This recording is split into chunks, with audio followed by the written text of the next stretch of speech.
So what I'm doing, standing here? Yeah. Yeah. Okay, you know where I'm at. Warren Fitzgerald, Spartans. Oh yeah, baby. Coach Vito, Fitzgerald Spartans. You know where I'm at. I'm all over here, then I'm going.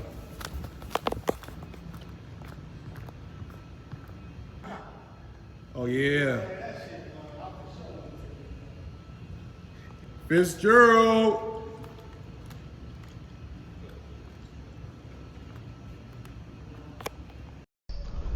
All right, guys, we got another one.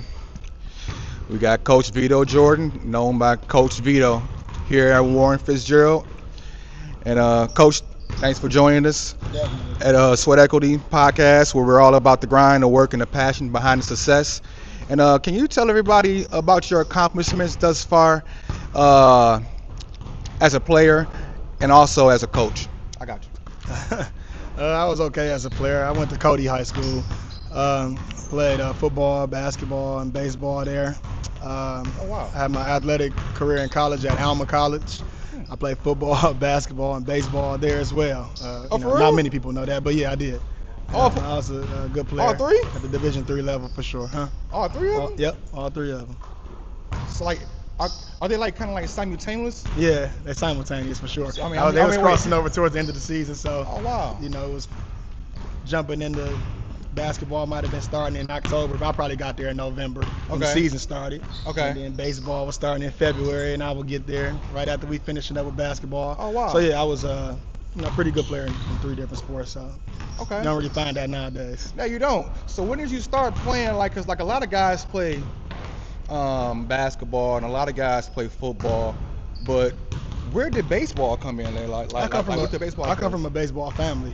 Believe it or not, my dad was huge, played college baseball, minor league, bullpen caught for the Tigers for a minute. I just come from a lineage of baseball guys. The Browns over right there at Depsa, Mark Brown, Steve Brown, back in DePorres, Greg Carter, like all of those are kind of like trees of my family. So you don't have a choice but to play no baseball. So just like these guys play AAU basketball all summer, we was playing summer league baseball all summer. Oh wow. I mean, because like everybody, a lot of older guys talk about how baseball was prevalent back in their time. day, but like you don't see that passed on to the next generation. Like most guys either go to football or go hoops. So like you're like, so how was you able to pull off all three and still keep all three still going? Shit, more than they was able to pull off all three. It was more like not being able to put one down because he was just so used to it. Couldn't really gauge, when to cut this out or pick one. I really never had gotten to that point. So I was fortunate enough that I was able to just do all three. Whether you could do it or not today, I don't know, because it's so much. All these seasons seem like they 12 months a year now for a kid. Oh my God. With all the AAU stuff, with all the flag AAU football stuff to a degree is whatever you call it, and then baseball is still going. So I don't know the difficulty level of how somebody would do it today. So I'm trying to figure that out with my kids now. I think my son gonna play all three, but we'll see. It's like which one is he gravitating to so far? There you go. Well, he 3. Soccer. Soccer. Hey, sleeping just on the something field. though. Yeah. Just something. Okay. He's sleeping on the field. Okay. We'll figure it out over the next few years. That's a fact. So like as far as talking about your son, this right here is a good segue. So you played for your dad. I did not play for my dad. Oh, you didn't? I played for my dad in like summers coming up before high school. I actually played against my dad. My dad was the head coach at McKenzie High School. Oh wow. And I played at Cody High School. Wow, I didn't know that. You Yeah. played against him. How was that? It was cool. We never talked about it, to be honest with you. Oh, so on wow. days where we would have a game against McKenzie basketball, I would get up, go eat breakfast, say bye, say what's up, and we never talked about any of that So stuff. he didn't take you to school and then talk about it? No, we never. And if he did, we that never was a topic. Oh wow. That's crazy, right? Wow. Yeah. I mean, not from you. And he or- went to Cody. He was graduated 74. My mom went to Cody, graduated 74, and I graduated in 2003 from Cody. So Okay. yeah, but we never talked about it. But not from you. I didn't or get a him? chance to play for him because he got to McKenzie my senior year at Cody. Oh wow. But now your dad coaches with you, correct? Coaches with me. Been coaching with me from day one since I started out at Osborne. Oh at wow. 24 years old. All right, so just kind of like break that down to us. Like, Like, what is your coaching career start, and also like tell us like some of your accomplishments within those stops that you had. My first stop, well, when I graduated from college, I graduated from Alma. When I got done playing in 2008, I kind of knew what I wanted to do. My dad coached at Mumford a long time. Well, he coached at Mumford High School from '89 to '93. But he had some prominent people that was playing for him in the past that went on to do a lot of successful things, like Robert Murphy. You see him around a lot now. Coached at Eastern Michigan, worked for the Pistons, and doing extremely well. And Aronde Taliaferro, who's assistant GM for the Suns. I mean, he coached some of the guys that I knew that that's what I wanted to do. You know what I mean? So once I got done playing, it was just like, let's get into coaching. I already knew that what I wanted to do. So you was around some of those guys. They babysat me. Okay. Wasn't nothing to talk about. In the practices, at the games, and all that type of stuff. I'm tied up to the bleachers at 3 and 4 years old, and in locker rooms and the whole nine. So it was just kind of like that. So yes, you bleed coaching. Yeah. Oh yeah. Yeah, I done been in the thick of it from football, and I done coached all the sports, from football, basketball, baseball. People don't know that. And I coached with Tony Blankenship in football when he was at Denby winning those city championships. I was the offensive coordinator. Oh wow. So, yeah. So sorry, man. I kind of cut you off when you talk about your stops. So you said, like, where were you at first? So I left when I graduated college. I took an assistant job at Macomb Community College, my first job at 23. Okay. And after that, I got the head coaching job at Osborne High School. I didn't know that. At 24, turning 25. Spent 1 year there. We did really well. From there to Community High School. Went to the state championship. Yep. Went to the state championship. Lost the country day. And then from Community to Renaissance for 5 years. We had a lot of success at Renaissance. Got fired from Renaissance in the 2018. We was number 1 team in the state when I got fired. Let me make sure we mention that. I didn't get fired because we was taking L's or nothing. But got fired from Renaissance, left there, and then been here at Fitzgerald going into year 7 now. I don't even know if I'm going into year 7 or year 8. It's starting to, the time's starting to. So, like, how many, I know you said different stops. How many years are that accumulated to you? I think this is year 13 or 14. This is one of them. So 5 at Renaissance, 1 at Community, 1 at Osborne. So you just jumped right into high school. 14. Like, you didn't do no AAU coaching. You didn't coach any PAL. You didn't do anything. I did some AAU coaching. I got my guy right here, Jesse Bunkley, behind me, who coached. I put together a little team back at Renaissance, and we was loaded, though. It was a 15U team. Oh, okay. So I've never, though, really just jumped into AAU. It ain't really been my thing. I kind of like the high school setting more than AAU. Seemed like times is changing a little bit. Okay. But, I'm going to jump back into it when I got to coach my kids. Okay. For sure. Okay. So, Coach, if I was to walk into your practice right now and ask some of your players to describe you in one word, what would they say? Man, listen, I saw one of the interviews you did with a couple of coaches, and I saw this question asked. I still ain't been able to answer that damn question because I would like to know. So hopefully if you get to talk to 1 or 2 of them, they'll be able to tell you. But what do I think somebody would say? Ask me that question one more time so I can. What do you think they would say if I was to walk into your practice right now and ask one of your players, guys, Coach Vito, how is he? What is he like? What do you think of him? What would they say about you? I think they would say nothing but positive stuff because I'm probably a little bit more than the coach. Like, I'm really, really hands-on. Like, after practice, I'm calling dudes at night. I'm talking to them. Because everybody got some physical ability. And all these good programs, all these stops you make, and all these coaches been really successful. All these guys done had a lot of really good players. But for me, their mindset is kind of what elevate them as a player and what carries them through college. So for me, outside of the basketball drills and the teaching the basketball, you just really developing them as a person as well. You know what I'm saying? What type of person they are, what type of character they got, making decisions on and off the court, that type of stuff. So they say, I care. I spend my last penny on these dudes, or ripping and running 6 dudes in the car. I'm still hungry like that, like at 24 when you got a bunch of dudes in the car, or paying for people to eat, or whatever it takes for them to do it, to be successful. I'm willing to do it. Let me say this while I got you right here. I know where I'm at. I'm at Warren Fitzgerald, and it's a big difference from when I was at Renaissance. So for me, to get a dude like a Keandre Burton is here, who you'll talk to next, or a Quentin Graham, or people that's coming up in the fold, I got to make this experience when they get here the best experience that they ever had. You know what I mean? Like, I'm not at brother rights. I'm not at Renaissance or Cass or whatever. So, you know, when you get a kid, I feel like they meet me halfway and kind of not doing me a favor, but they didn't have to come here. They had other choices where they could have went. So for them, when they leave here, this had to be an experience that's a lifetime memory for them. So I try to treat it like that. But like, you see what you said, like you call them after they go on. You're maybe giving guys rides. You're giving guys money. That's not in the coaching as far as in what you're supposed to do. Like, that's a coach who cares. That's a coach who's about this for life experiences. It's like and all of that. Like, would you agree? Oh, I definitely would agree. I mean, it has to be.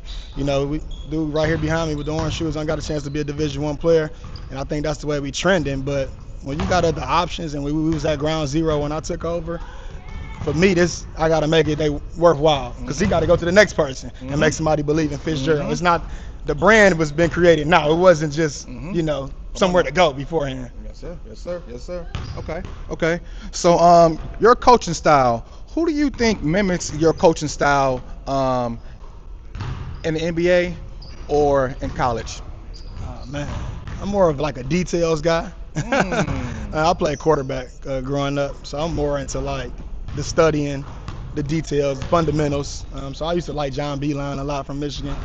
My favorite coach, Jay Wright, I used to coach at Villanova. People who work on a lot of fundamentals and stuff that turn guys into better players. I think if you got some talented guys gonna be what they are. Okay. But taking somebody who kind of is average or good and making them really, really good because they done corrected their footwork or whatever the case may be, or the fundamentals of the game, it's kind of the way I try to pattern myself. Playing Division III basketball, you learn that. Like, it's really good players. They just not as tall, or they're a step slow, or they're not as athletic. So from from that tree, you kind of learn, like, man, he can't create his own shot, but you got to find ways to get him a shot. So I'm just kind of into the details of the game. So details of the game, fundamentals. You Yeah. said, heard you kind of say footwork. What else? What other details or fundamentals that's very important for like a style of play? For here, you're gonna learn how to play when you get here. Like, I think one thing I pride myself in, I don't got a state championship like the rest of those guys that you talk to. I'm still trying to chase them. Okay. But other than that, when guys go to college, they're extremely successful. I can name 5, 10 guys that have left our programs, and along with the help of Jesse and some other coaches that I got on staff, those guys go score 1,000 points. People that you may not, whatever level they went to. Corey Wheeler scored 1,000 points at Alvin. Cortez Garland was Division III All-American. You know, Devin Holmes had 500 rebounds. You won't hear this stuff because they were at lower levels. You know what I mean? To go along with the Justin Turners who scored 2,000 and Chandler Turner who had 1,000. Like, I got. You know, when they leave, they ready to play. So that's something I could pride myself on. I don't know if that works against you nowadays, because everybody want to come in and be ready to play as soon as they get to 9th grade. But it's a process. Okay. You know what I'm saying? So. Okay. So like, who was your favorite NBA player growing up? Probably Kobe as I got older. Younger version. He just could score. Fro Kobe? I'm not even an NBA guy. I don't even watch a lot of NBA basketball, to be honest with you. I probably watch a lot more football than I do basketball. Oh yeah, you showed. But I will go to a lot of college practices, go learn. I like to learn, see what's going on. But I'm not tuning in to no bunch of basketball. Okay. Kobe, Magic, Jordan. Okay. Same people everybody like. Okay. So, all right. So, you got some of those guys that, you know, I've heard some coaches call you a technician. I heard some other coaches, like you know about Coach over there around the corner over at Lincoln. Oh, yeah. You know, like, people know about Wydale. People know about you, Coach Vito, and people know that y'all going to put y'all styles and y'all personality, hard personality into you guys' players. And like, who are some of those programs and like some of those coaches that you like, know what, guys, strap your fucking boots up, no fucking complaining, bring your shit, because it's time to like we finna play one of those fucking teams where like it's time to bring your shit and like bring it, because this team ain't gonna quit. Who are some of those things? I'll say this. I remember it was about maybe 5 to 7 years ago, a lot of people was like, man, the coaching bad, and now they like to say the players ain't as good or all that kind of stuff. I don't know about that. I think now it's a lot of really, really good coaches out here. I know I'm here in the MAC. This is my 7th year in the MAC, and that top red division that Waddell is in, really good coaches. Waddell, Grosse Pointe, South, Steve Bernard. We got Just drawing a blank because I'm just thinking too fast. But Lance Cruz North, my man. Killing me right now. Coach Wilson. Okay. He do a great job. Man, there's so many good coaches then besides, Waddell, George Ward, Steve Hall, Ken Flowers, Ray Reeves. I don't even leave nobody out. It's a ton of really, really, really good X's and O's guys. And they all different too. Like they got their different styles, and so you got to be prepared to play. Muskegon, East Lansing. Man, there's so many good coaches now out here that I think it's a testament to where the game is going. I think kids need to, for me, it's about if you spend 4 years with a really good coach, then you're going to be ready to play for college. I think it's less about playing early and then getting development. People hate to hear that D word, development. They want to play right now all the time. A lot of times you're just not ready, but you'll learn that when you go to get a coach. But, man, you can't take a night off. Not against none of those coaches. And I'm missing some. I'm missing 100 of them. But being here and also being here at Fitz, though, we ain't at the level where we need to take a night off against nobody. Because we still fighting for respect. You know what I'm saying? We still fighting for some. This year we on the stage. We got a lot of heavy games. East Kentwood, East Lansing. So now we got a chance to prove whether we should be there or be considered in that tier or not. But it's finally good to be able to play in some of those games. So it's like a fresh start for us, or a new start, because we ain't never been there. So we ain't looking past nobody. But y'all started somewhere, and now y'all here. So y'all have always been going on the trajectory of when I got here, we was getting our brains beat in by 35. So I know what it's like to be restarting. So now we got to take advantage of the opportunity. So we'll be ready. But that's a testimony to you because, a lot of these kids, like you said, they don't have to come here, but they're choosing to come to the school and to this district, and also they're choosing to come play for you. Yeah. And like that speaks kudos to your upbringing and to the person that you are and to what you put onto the boys. I appreciate it. Okay. So take us back. Where did you grow up, and what was life like for you as a kid?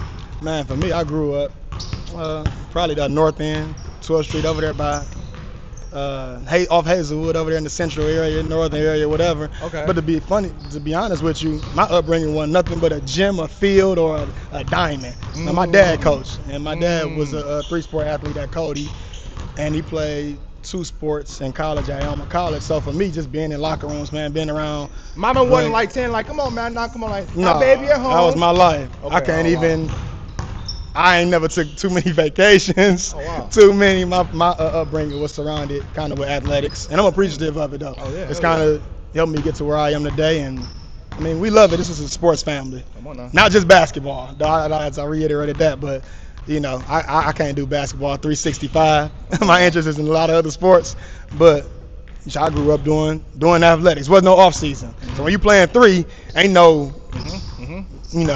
But at the same time, you're always doing something as a kid. You're never at home watching you're never TV. at home. You're never at home just sitting down, not doing nothing. You're not that kid that's like asking like that don't have any social skills. Yeah, like those not at things that developed, and your dad knew what he was doing, but having those guys talk to you, having you be around in that environment. Yeah, I was talking to one of my coaches. We talk frequently, and just for me, those experiences about that teach you how to be an adult, man. That adversity be hitting you.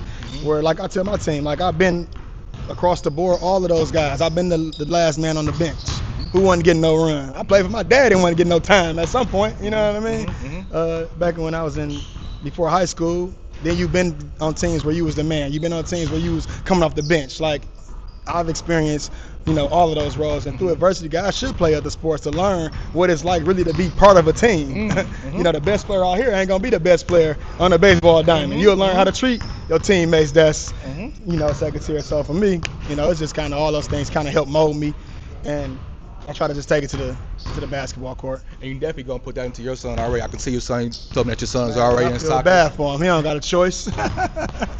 Good shit. Hey, as long as he know I love him, man, he good. That's all that other stuff.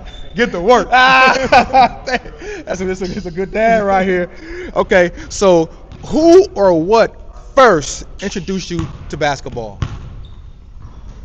Shit, I was tied up to the bench when I was 1 So at Mumford. Well, my dad was coaching at Mumford 88, so I was about 3.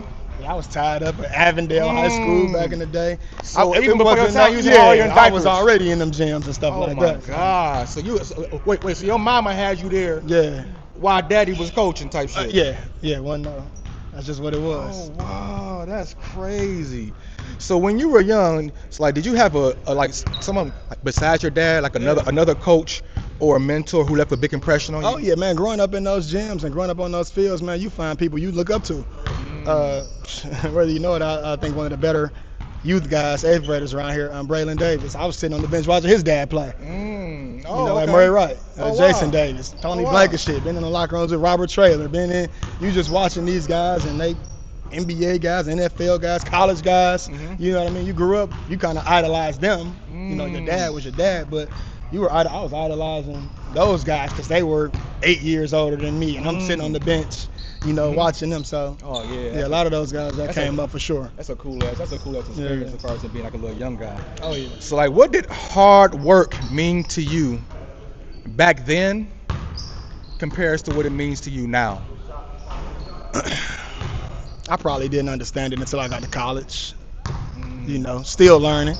I think Mm. when you're done learning, you need to get out of Mm. it for sure. Mm. So I'm still trying to adapt to the ways and what's coming down the pike and change with the game or whatever the kids may think is important. But for me, hard work was I was a good player because coming up you play so much. Naturally, you became a good player, but I didn't get hard work until I got to college. I originally went to Bowling Green State University as a freshman to play football there. Hmm. Yep.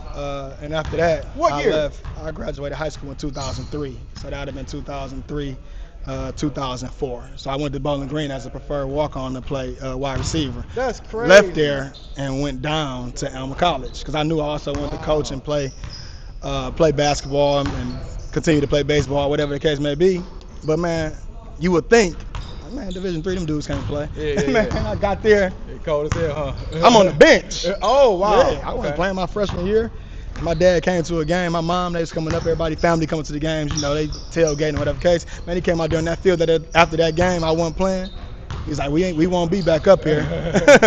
He was Oh, like, wow. you ain't transferring no Oh, more, wow. but you ain't going nowhere. So we'll be back when you decide to get on the field. Oh wow. And after that, wasn't nobody to turn to, ain't nobody to look to. Your mama ain't gonna save you. You got to figure some stuff out. And so that's kind of what I instill in my team. Like, man, this shit hard, bro. Like life.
Okay. So like, yeah. So do you remember a moment that tests your grit as a player and also as a coach? Yeah, the one as a player was just learning. in college when you just had to figure some stuff out on your own. When you realize, because when you're young, you think about a lot of stuff that's not important. Oh, what school I go to? Oh, do it look good to whoever? You know what I mean? Like you got to find a place that fits you. You got to find a place where you want it. At the end of the day, people love to chase stuff that don't want them. So for me, when I got humbled up and went to Alma College, man, when I got to not playing, I had to be like, man, damn, something wrong with me. So that you had to man up and put the work in and come back as a different person and a different player. But as far as a coach, coming here, coming to Warren Fitzgerald, I think I had a lot of early success as a coach. Took 1 year at Osborne. I think they had like 3 or 4 games the previous year. We won 12. We won 12-12 and won the district championship. We was able to beat heavily rising Derek Walton at that time. Derek Walton was popping as a sophomore, being recruited by Michigan and all that. We was just Osborne, man. We had 7 dudes on the team to finish the season. And we came out that district and went to the regionals. That was a big deal in that community at the time. And then to community to get to the state championship in my second year as a coach. And then took over a program that was already ready to go, though. Ray Reeves did a phenomenal job with those guys and ended up leaving. And I filled in for him for a year and was able to make a run that propelled me to help get the Renaissance job. And which ain't, all jobs are, you got to work hard. But it's different over there. You're going to be able to get quality players and quality kids. Like, you ain't got to beg to get, good players over there. So I was able to have a lot of success there. Went to 2 city championships back to back. And then the year that I was returning into, we had 3 Division I guys, along with being number one. You built the powerhouse. Yeah, being number 1 in the state. I thought we was about to finally take off after year 5. And then coming to Warren Fitzgerald a year later. Man, I know what I got. Going to Fitzgerald. Going from Renaissance to Fitzgerald. Man, I'm driving a Benz and I done jumped into.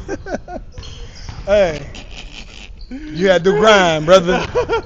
You got to grind. You still got to grind. You know what I mean? And so, that was an eye-awakening experience. I had never heard of nothing in the MAC. I had never been in the Macomb Athletic Conference. Didn't know much about it. I just knew we was bad. And now we, preseason maybe a top 10, top 15 team in the state. I think we got a chance to be right there when it's said and done. So that's cool. That took a lot of energy to rebuild. That's why I don't really want to leave. People don't understand that rebuild is tough. Ask Waddell. Waddell was at Persian, kicking a lot of ass, and then to go to Lincoln them first 3 years, he used to call me like, man, what I'm getting myself into. Yeah. So, Okay. So, if we looked at your old game footage, what will we see? Will we see like hustle, flash, leadership, or will we see all 3? Hey, you probably wouldn't see me playing as hard as I try to demand these guys to play hard for sure. So I get it. I ain't nobody special, man. I'm just a regular mojo, man, who could play a little bit. You wouldn't see nothing out of the ordinary that's going to make you run out your seats or nothing. You'll see a good player. Okay. So at what point, I know you say you used to play and everything, like, and your dad coached, but at what point did you know that coaching was your path? I kind of knew when I got to college. I knew when I saw Murph and Aronde and some other guys that I had been around younger in my life and what basketball was able to do for them. I kind of knew that I wanted to follow that path. I didn't think I would be coaching high school basketball this long. I never did. And now it's probably where I'm going to end up being, and definitely having young children. I'm okay with it now. Okay. At first it was really, really just trying to get to the next level and then the next level. What, college? College. Okay. And then whatever after that. Could be the NBA. That was always my goals younger. Now it's just to get Fitzgerald to win the state championship or multiple. Because it's still possible. I mean, cause Coach Eric Spoelsher started up as a video coordinator, and now where he is at, you can get there. I done grew to a point now where I'm happy with high school. Because then I got young son, and I want to be here for it. I don't want to be on the rip and running, you know what I'm saying, always out of town, and all that type of stuff. Like, I want to be present for everything. Hell, I think I'm going to end up jumping into some youth pals and stuff, coaching when he becomes as of age. The Lumboy is coming up. So. Okay. So, oh wow, you're gonna be ripping around like crazy. Yeah, for sure. Hey, I'm already gearing myself up for it. Yeah, you is. You in soccer practices. And taking my pills. I'm getting on me my beetroots. Hey, it's already. I know it gotta happen. So. Okay. So, was there a specific moment or a player that confirmed to you, like, you know what, yeah, this is why I coach? Man, I'd have had a lot of those guys. Man. Moment or player? Yeah, yeah, man. Player, I could name a few guys, so I'm gonna stay away from that. I can name, and those are not necessarily the best players. Those are just people who done gave you everything. And I just gotta name about 2 or 3. I done recently the 2 that left here, Cyrus and Peba and Liddell Sewell. You know what I mean? And they're not even on the necessarily the top players list, but they input, man, just as their effort, their attitudes, never missed a day. Their work ethic has really changed our program. And they off to college. Cyrus is at Grand Valley. Liddell was at Heidelberg University, and so, but what they put into this program has turned the corner for us. I can't thank them dudes enough. Love them. I'll do anything for them, anything they ever need for the rest of their life. And then before that, a kid at Renaissance, man, Corey Wheeler. Corey Wheeler went to Albion College. I coached Corey his senior year, and Corey really hadn't got much run, but a dude that you just knew had the intangibles to make it in life, and he's now the head video coordinator of the Cleveland Cavaliers at 27 years old. So wow, that's the exposure guy you're talking about. That's that might not be me. That might be him. Hey, who knows? But, who knows? Yeah, so it's been some guys, man, come through here, and we currently got some that's on the younger level or younger grade levels here at Fitzgerald that I think are going to do really, really, really well over the next few years, for sure. Wow. Oh, wow. You over there building some stuff, man. So how does coaching compare to playing in the terms of the grind? It's a different grind, but it's all a grind.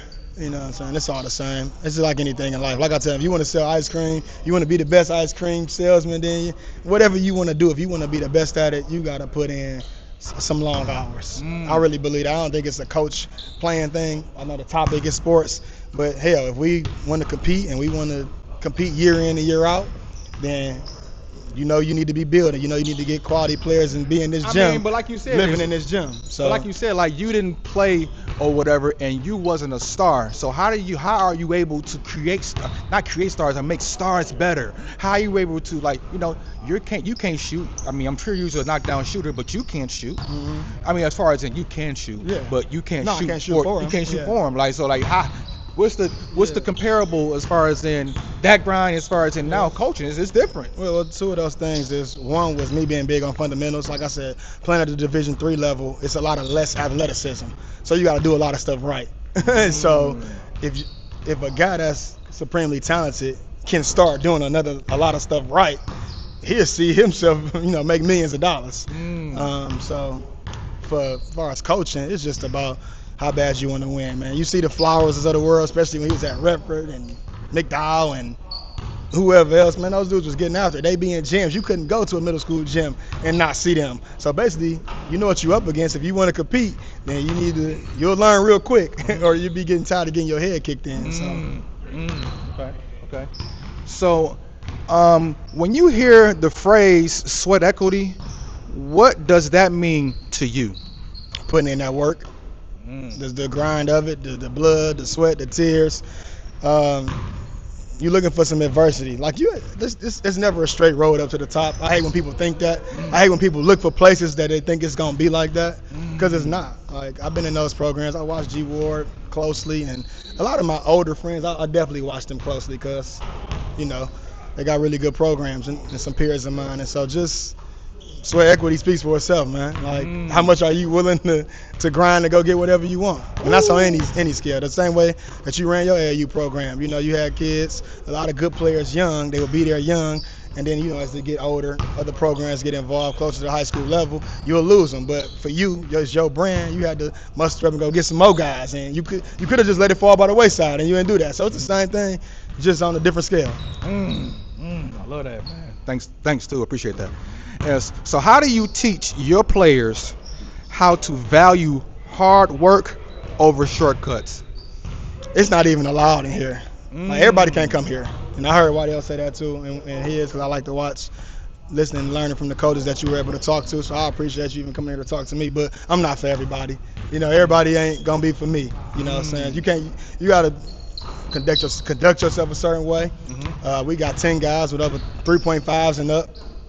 So it's just about challenging yourself and trying to get better. Like, I can meet you where you at, but you gotta really want it. You know what I mean? You gotta want it for yourself. And I don't mean make it to the NBA. That just means you gotta want to be better. Like today, let's get better. Tomorrow, you got next year you can't be the same guy, or I'm gonna replace you. So you gotta be trending upward always. And so for us, when you don't have the best guys coming out of middle school all the time, it's really about holding them accountable, man. Like that shit is key. Like holding some dudes accountable and making them uncomfortable. That's the only how they got a chance to play at the next level, or and let alone be successful there. So. Because like even like what you just said, like you will replace them because like you know how it is. You can go to that's life because in school people got another scholarship. Somebody else is coming next year. They trying to replace you if you're not gonna handle your shit. You got a 2-year running start here at somebody and you playing. Come in, you already been here. You know the program. You know what it takes. You know the work ethic. That like, so I would love people to come in. I tell Jesse, like, man, I wish people could see these guys work out. If you came in and watched one of our weight room sessions, like it don't be no talking going on. And again, I get the credit to that to Cyrus and Liddell. But man, it don't be no talking going on. They in here shooting. They know bunch of riffraff going on. Man, these dudes really be in here working. So I appreciate them. I love them for that. That's a good environment. Good environment. So. What's a drill? What's one drill or a practice habit you swear by to build mental toughness? Man, with defense. It's 10 ways to skin a cat, but you got to defend and you got to rebound the ball to come play here. You know what I mean? If you could score, good. Like we never been in a situation where we had. I ain't never coached a team where we had a bunch of dudes that could score. What are you doing? What are you doing on defense? Plays because I need whoever can score to get all the bulk of the shots. Okay. I ain't no fool. We got one dude that can score. He gonna be the one getting 25 shots. But you said defense. What are you doing? Like what type of habit? Like what type of drill are you doing? Like what are you? I mean, a lot of shell drilling, and there's different forms of that. Whatever your style may be, which also goes to your personnel. If we're not playing as many people, then we'll be a half court, probably man-to-man team. You got to keep the ball in. I'm big on keeping the ball in front of you. Like for me, that's just number one. I hate for people to be beating you and breaking you down off the dribble. I use a lot of football analogies, so I don't want to give up no big plays. Just make people go 15 plays, 80 yards, and kick a field goal or beat you. Like, you can't beat yourself. So you said keep the man in front of you. What else is defense to you? Keeping the man in front of you and then finishing the possession by coming up with the rebound. Like, I don't care. You can look at all these games, the good teams. It's gonna boil down to turnovers, rebounds, and it's gonna be that slim of a margin. So, that's just how we do. Okay.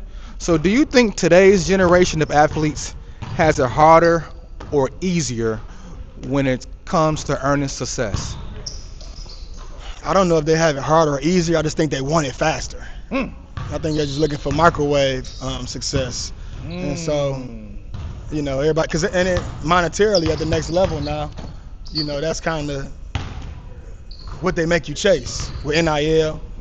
I think it's some pros to it. I think there's a lot of pros to it. I think it needs to be handled. I'm jumping off into another topic, but for me, I think that makes people want to skip some steps and rush and just get to their end goal. I got a lot of value in the process of stuff because that's how I was brought up and that's how I was raised. Like, man, slow down, man. Take your time. Let's learn this first. But we here now, though. We here. This right here is the life. NIL not going nowhere. It's not going nowhere, but you can't build a house at the roof. You know what I mean? Some people getting this NIL money and then they moving their whole family in and taking care of them. Now they can't even play nowhere near as good, forgetting that they was even trying to get to the NFL or the NBA. The whole end goal is now lost. Yeah. So for me, it's just, just go through the right steps, man. Like for me, just go through the process of getting better. Everybody want to score points. Just learn to play the right way. Go to somebody that's going to teach you. Go to somebody that's going to develop you. You can get what you're asking for, but are you able to handle it when you get it? You know what I mean? So. And you definitely can even talk about that because you went to Bowling Green, and like I'm sure that experience was different from you to going to your next school. Yeah, and then I had to learn when I got there. So at the end of the day, I don't think it's different. I just think it's more accessible. I think you can see it more with social media. You can see it more with the internet. The kids can see it more. You know what I mean? And so it allows you to kind of get off track about kind of what's important. I mean, but that's life too, man. It's like you got girls here. You got girls, especially when you can go to school. I mean, and then as far as in social media, they ain't going nowhere. They ain't going nowhere. You better learn how to deal with it. That's what I'm saying. So like distractions is a part of life. So are you gonna be able to cope with that and incorporate and still understand the end goal? Or are you gonna fall to those distractions? Yeah. Okay. So when your players graduate and move on, what's the number one thing you hope they carry with them from your program? I hope that they go in there and they coachable. Mm. Number one. But then a lot of them text me when they get there and all. They're like, man, I saw Liddell the other day, and then Cyrus texted me today. Say we had our first official practice, and for them, being held accountable, being gotten on, being yelled at, being coached, that ain't gonna be a problem for nobody that's ever left me. I don't think. And so you want to prepare them for that, because college coaches, man, it ain't about them caring about you. They got a job to do. That's how they feed their family. So you got to understand that. So you got to be ready for all those things upstairs, though, because it's hard on you. Sometimes you're away from school, you get homesick, you see it all the time, and kids be right back here blaming the coach. It ain't the coach's fault, man. So I think 0% of the time it's the coach's fault. You know what I'm saying? You need to be prepared to how to handle people dealing with you and go from there. So when people leave here, that's the number one thing I'm looking for. Like that they prepared to be able to be successful there, and coach calling me like, man, this dude doing a good job. It don't mean that they're going to play 30 minutes a game as a freshman, but they're going to know what to do when they get there. So are you teaching? Because like I kind of say this sometimes. Everybody don't make it to the NBA, No. and sometimes You're lucky if you get one guy that you coach. and like that's what I'm saying. So are you as a coach like? Because like sometimes like what we'll say like because sometimes guys put all their marbles into basketball from kindergarten on up, and then if that's all sometimes you can lead to a very different life as far as in your mentality, No doubt about as it. far as in if you put all that into that, and basketball end up failing you at some point, like it may could. Are you teaching them about life as well? Yeah, that's all we teaching really in here, and just through jump stops and just through keeping the ball in front of you. But it's about holding yourself accountable, man. Period. Or finishing the drill or touching the line. All that stuff is life relatable. Life relatable. So Yes, sir. that's just the main thing. To be a successful father, husband, whatever it is that your goals are, those are the things that I hope when they leave here, man, that they can look back, they hit me up like, man, I ain't get it then, but I really appreciate it. So that's it. Just preparing them, man, for what's coming ahead, because you can't run from it. Once you're an adult, ain't nobody care what you scored in high school. Like none of that stuff matters at all. So you got to be able to, hold your own feet to the fire for sure. Okay. Two more. What's next for you and your team this season? I want to say win a state championship, but outside of, everybody want to win a state championship. So that's could be a cliche statement or whatever. But for us, it's we got a really tough schedule, and we got to continue to grow. We just got to be better, whatever that means. I don't even know. For us, I would love to get out the district. I'd tell you that I haven't had the opportunity to coach in the district in a while. But for us, that's as a group, as a program, that's number one. We got to get out this district, and it's probably the toughest district in the state. So that's no shade at them, because I'm sure Mumford, I'm sure Hamtramck, UOD, Renaissance, they all saying the same thing as well. So, but that's what it is for us, and so that's what we're working towards every day. And not only get out the district and continue to move forward, make sure these guys, our seniors, play well enough to be able to play at the next level. So that's number one. Like, championships is very, very important to me, but that's second in making sure a guy go to school. So, Talk that talk, coach. Okay, so if you could leave this audience with one line about success, hard work, or life, like your own personal sweat equity motto, what would it be? damn. Should have asked me that one before I got on this camera. Let me see. And I don't know. What was something? I'm watching a young fella down there. Okay. Just try to say I don't even know. Spartans. Right, man. Hey, you gotta go get it, man. I don't know, something you would say, but I think we all under the same umbrella, man. There's coaches you done talk to. I'm still learning from them. But if it's one thing you want to be successful in, you got to be able to handle some adversity. So that's it. I don't want it to be smooth for you. Like I tell people, you come here, it's gonna be hard. Like I'm gonna make it as hard as hell, because that's what it's gonna be when you get to Michigan State or Duke or wherever you may have it. That's what it's gonna be like in life. So I'm not really big into a lot of the speeches. I'm more big into a lot of the work, a lot of the action. So I don't know. Okay. So I got one more for you. Sure. What do you want to be remembered as far as when it's all said and done, as a coach and as a man? Man, a father figure, a big brother, somebody that they can call for the rest of their life. Somebody that done told them the truth their whole life. So I think that's why I have a lot of guys come back too, though. Like I had guys I coached from Osborne come back, every school call and come back in the gym, work out. Justin Turner come back, Chandler. So Man, you know when the guy giving you his all. Mhm. Like I ain't gonna never let nobody come here. And the minute I stop being able to give 200% to these kids, I'm done. Mm. You know what I mean? So I got about 18 years left. He a lifer, y'all. Yeah, I got He a about 15 lifer. years left for sure. He a lifer. But look, Coach, I want to say for one, thank you. I tell anybody, you know, if you're saying yes to something, you're saying no to something else. Right. So to give me your time is the most valuable thing that we have here. And for you to give me your time, I want to say I appreciate you. I appreciate And it. We've been trying to make it happen for about 3 yeah, weeks. you know. We did it. That's how it is. That's how it is. But guys, this has been Sweat Equity Podcast. This is my man, Coach Vito, over here in Warren Fitzgerald, and we're out. Thank you.